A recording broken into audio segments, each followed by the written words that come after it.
Hello, everyone. This week we're going to talk about 3 different case studies of the civil rights era.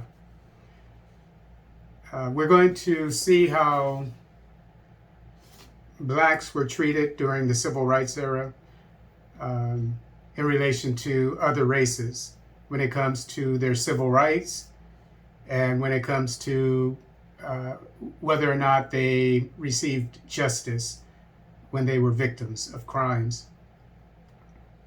The first case study is the Birmingham Church Bombing of September 15th, 1963. The second case study is the murder by the KKK of James Chaney, Michael Schwerner, and Andrew Goodman on June 21st, 1964. The third and last case study will be about Viola Liuzzo, who was killed by a car full of klansmen on March 21st, 1965. Birmingham Church Bombing, September 15th, 1963. Justice delayed is justice denied. This is a maxim which means that if the authorities have the means to prosecute a case in a timely manner but fail to do so, the victim fails to receive justice. On May 14th, 1954, the Supreme Court ruled during the Supreme Court case Brown versus the Board of Education. We conclude that in the field of public education, the doctrine of separate but equal has no place. Separate educational facilities are inherently unequal. The Supreme Court left desegregation to the states. So although the Brown v. Board of Education was decided in the 1950s, 1954, it wasn't until 1963 that Birmingham, which was the most segregated city in the United States, was desegregated.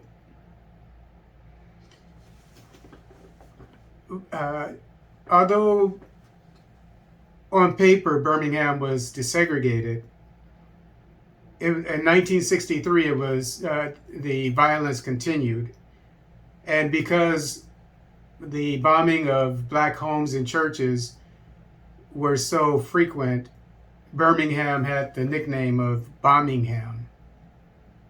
And this is why Reverend Fred Shuttlesworth invited MLK, Martin Luther King, to Birmingham. Well, it was to help desegregate it, which obviously he helped to do, but it was a very violent place. Martin Luther King was actually from, I believe it was Atlanta, Georgia for sure, but he spent most of his time in the early days of the civil rights movement in Birmingham, in Alabama, because that was basically the center of the civil rights movement. On May 11th, a bomb destroyed the Gaston Motel where Martin Luther King had been staying. Another bomb damaged the house of his brother. The house of NAACP attorney Arthur Shores was bombed on August 20th, and then later on September 4th, because he was trying to desegregate the Birmingham public schools. So this was the main bone of contention at this time. The segregationists didn't want their kids to go to school with black kids. On September 9th, President Kennedy took control of the Alabama National Guard, which Governor Wallace, the governor of Alabama, was using to block desegregation in Birmingham. At that time, Robert Chambliss told his niece, just wait until Sunday morning and they'll beg us to let them segregate. And you'll see who Robert Chambliss was later during this commentary on the Birmingham Church Bombing. The 16th Street Baptist Church was a symbol of the civil rights movement. This is because it was built about 50 years before the civil rights movement gained momentum. It was a large church. It was prominent. It was very popular. It was near downtown. It was within blocks of downtown.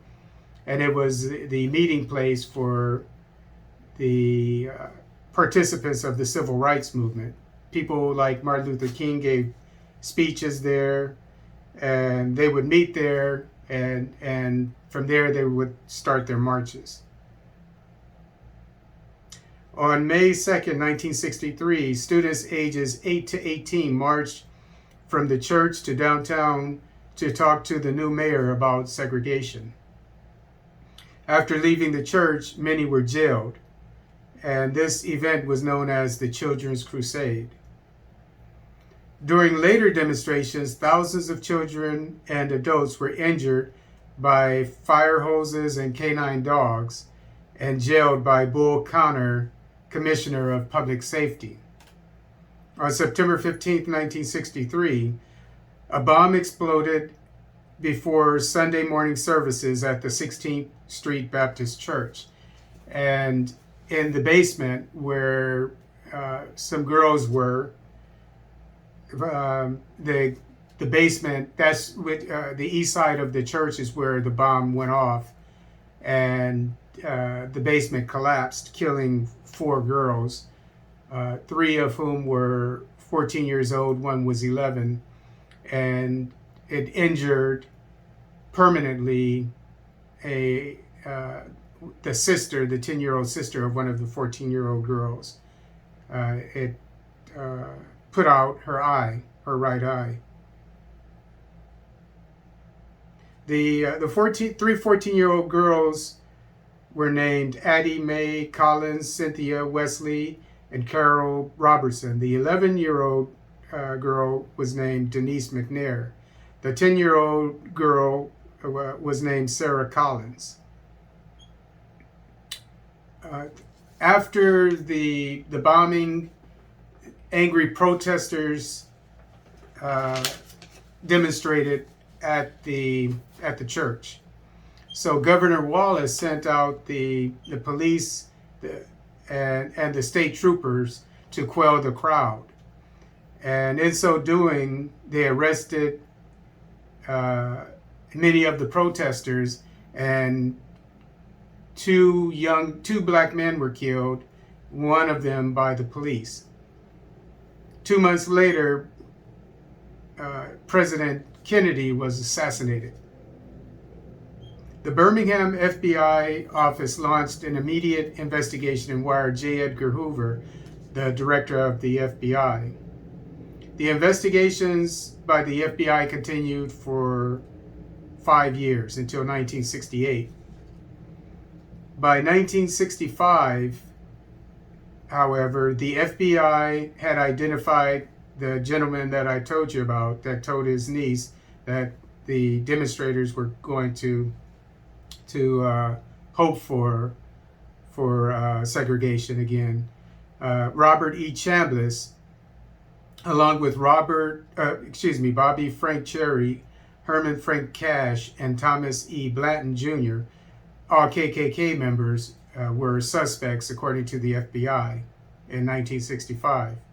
However, J. Edgar Hoover just sat on the investigation, and this was because they were black. He didn't seem to like black people. He was the one who was responsible. He got his name and his start by investigating and spying on Marcus Garvey, and eventually having him deported from the country, and set him up. Had an FBI informant, a black guy, work with him and set him up but that's a story for another day. But obviously, J. Edgar Hoover didn't like any kind of civil rights movement, nor did he seem to like black people.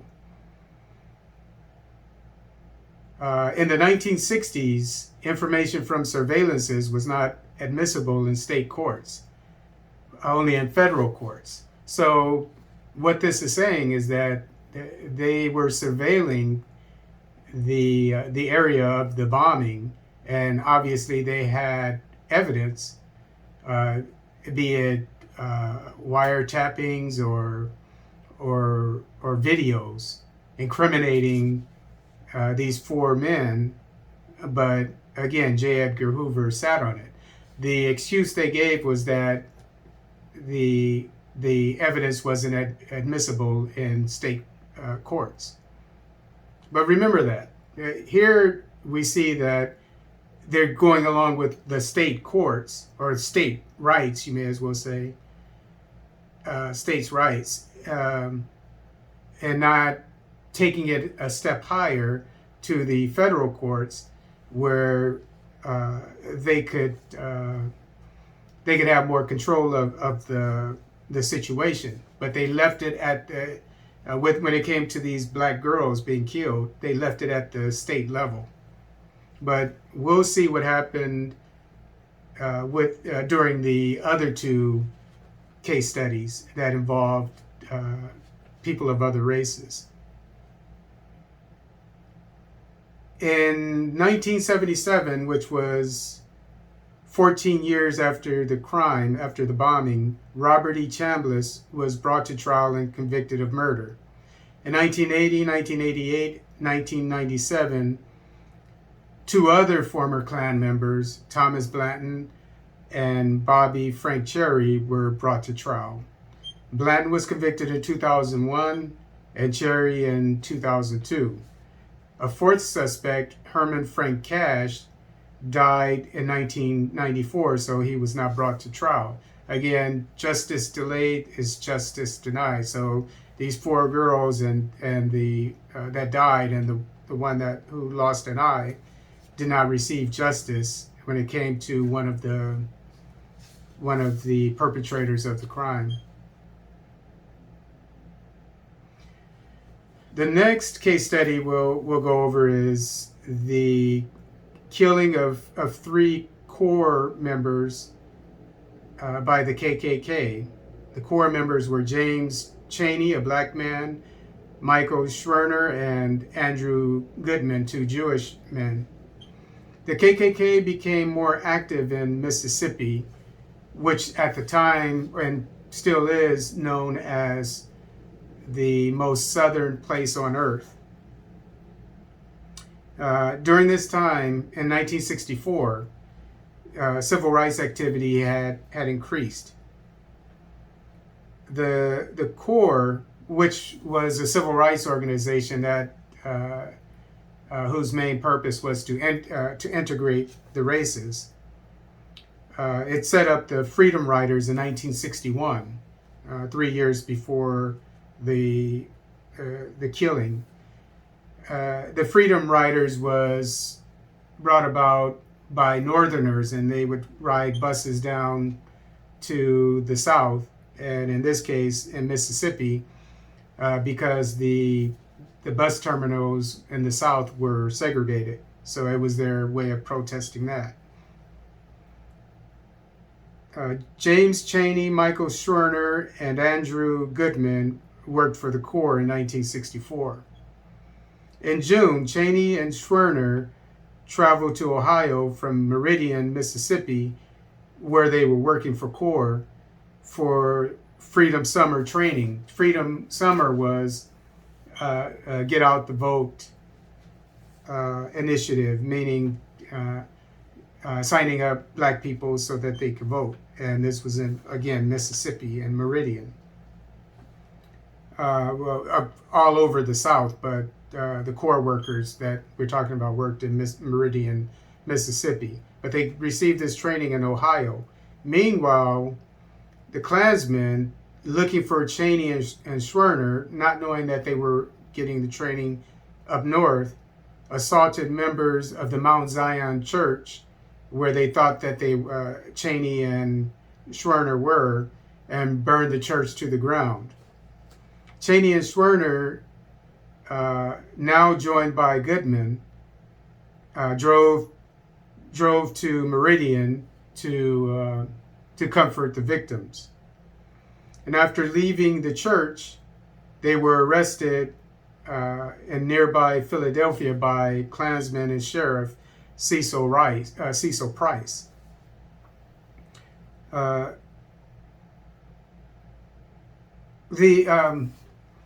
Cheney, the black man, he was driving, and the charge for him was speeding, and for the other two men, it was for being suspects of burning down the church that they had just visited. Look at the irony of that.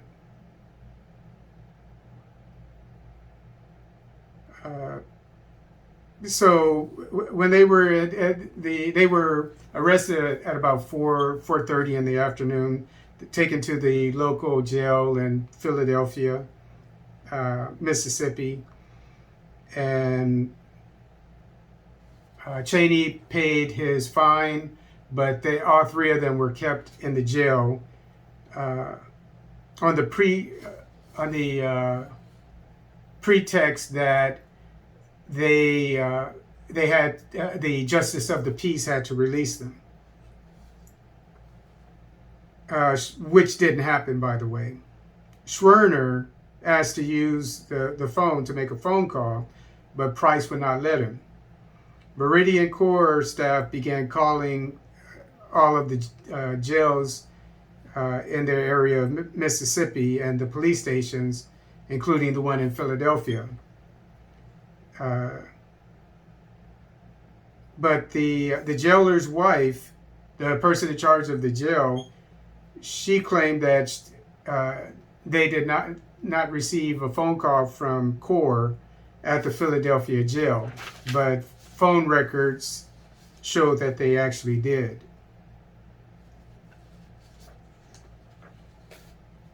The 3 Corps members were released from the jail by Sheriff Price at around 10:30 p.m.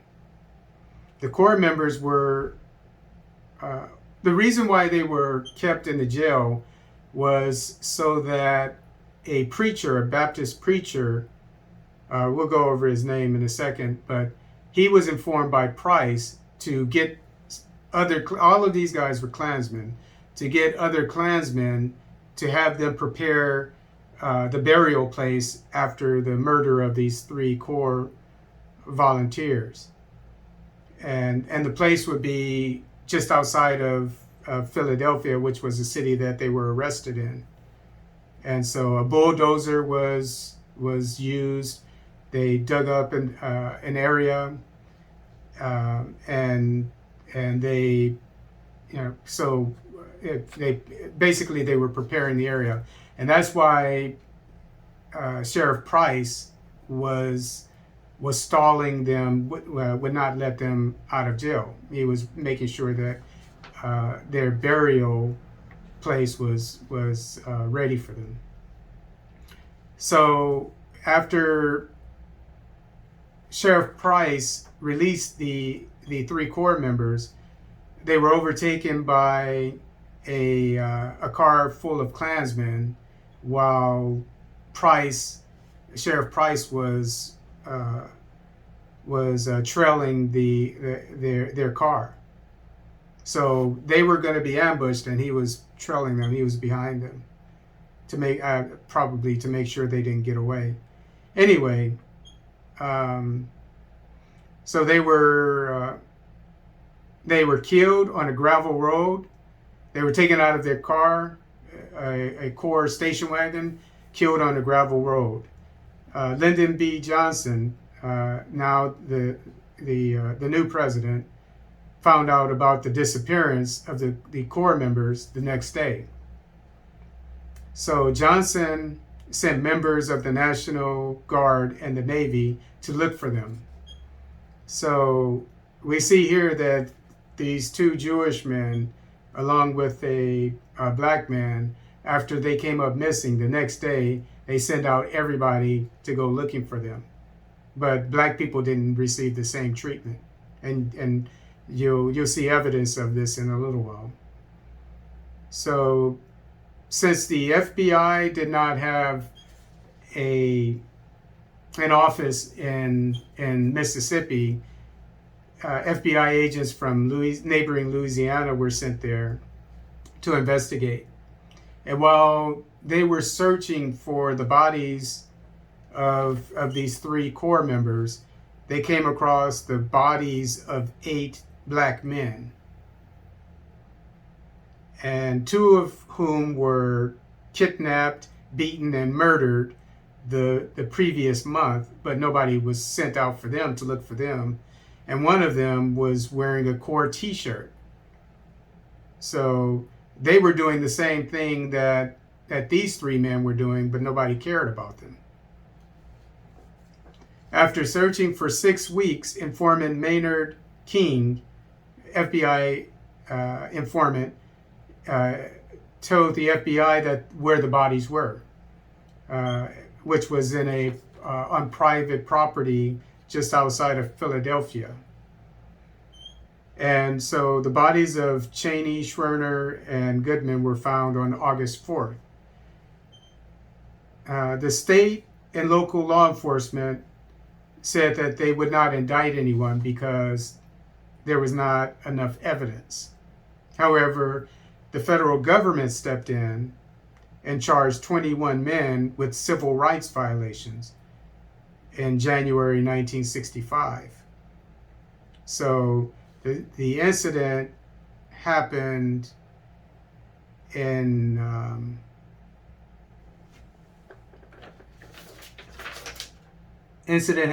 June 1964. So about 7 months later, they were being taken to federal court. So obviously this wasn't justice delayed. And so, and look at what the technicality they got them on. They to make it a federal case, they said that they were accused of violating the civil rights of these 3 men. But that was never done for any of the black people, as far as I know. Definitely not for the 5 black girls, the four of whom were killed in the church bombing.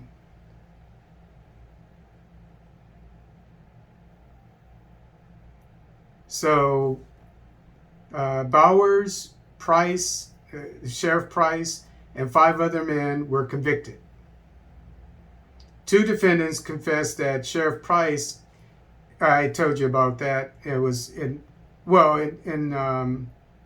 I told you about that, how Edgar Ray Killen, who was a Baptist preacher, how he set up the whole murder to make sure that they were buried, that they could get rid of the evidence. And during the trial, the federal trial, a testimony by one of the defendants said that Cheney was shot by a man named James Jordan, while Schwerner and Goodman were shot by a gentleman by the name of Wayne Roberts. So they had they gave these testimonies of the people who actually killed them. Excuse me. And the place that they were buried on was called Old Jolly Farm. The third and last case study is Viola Liuzzo, and she was killed by a car full of klansmen on March 21st, 1965. The 39-year-old Viola Liuzzo was a mother of 5 young children, and the wife, she was a wife, and she was a member of the NAACP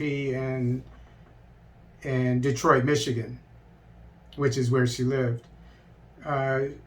She, like many other Americans, watched on live national TV the vicious attacks of Selma by the police on kids and grown-ups with dogs and canes and excuse me, billy clubs, etc. So she decided to go down to Selma, to Alabama, to help out Martin Luther King and other civil rights leaders. Her husband didn't want her to go, but she was resolved to do it because she believed in the cause, and she left her 5 kids and husband while she went to Alabama. While there during the second march in Selma, which was not violent like the previous one, Liuzzo, her job was to ferry protesters from Selma to Montgomery, the state capital, in her car. While she was ferrying a black young man, 19 years old, by the name of Leroy Moulton, to Selma, a car full of klansmen pulled alongside them and shot her in the face, killing her and causing the car to crash. And the 19-year-old black man, since he was covered with her blood, he acted as if he was killed too, and so they just went along, and he survived. President Johnson soon announced that the killers were caught. Again, here we have the killers being caught. Just like with the previous case with the 3 core volunteers, we have justice being done. And the reason why they were caught is because one of the klansmen in the car was an FBI informant. And just like the FBI informant informed the FBI about where the bodies were of the last incident, we have a man who was actually a part of the crime and worked for the FBI and was a Klansman who informed the FBI about it. So it's likely that with the church bombing, there were informants that had information, but they just J. Edgar Hoover sat on it because they were black. And so when it was found out that one of the Klansmen was an FBI informant, J. Edgar Hoover went into damage control. And so he launched a smear campaign on Liuzzo, saying that she was on drugs at the time of the accident, because it was an accident. After she was shot in the face, she crashed into a fence, and they said that, I mean, never mind that she was shot in the face. So, but he's saying that the reason why things, she died was because she was on drugs while driving, and that the black young man, the 19-year-old, they were sitting so close to each other. It was, quote unquote, like a necking party, meaning that they were, just doing whatever people would do on a date. You figure that out. But definitely involving kissing is what necking is. During the 60s, that's what they called it. But it could be more than that. And he also said that the cuts on her arms were that she got from the windshield, that the smashed windshield were from taking drugs, shooting up. But the autopsy proved otherwise. But the smear campaign obviously worked, because during from what I understand, there were 3 trials. The first 2 trials were, I would imagine they were state trials. And the first one was a hung jury. The second one was a an acquittal.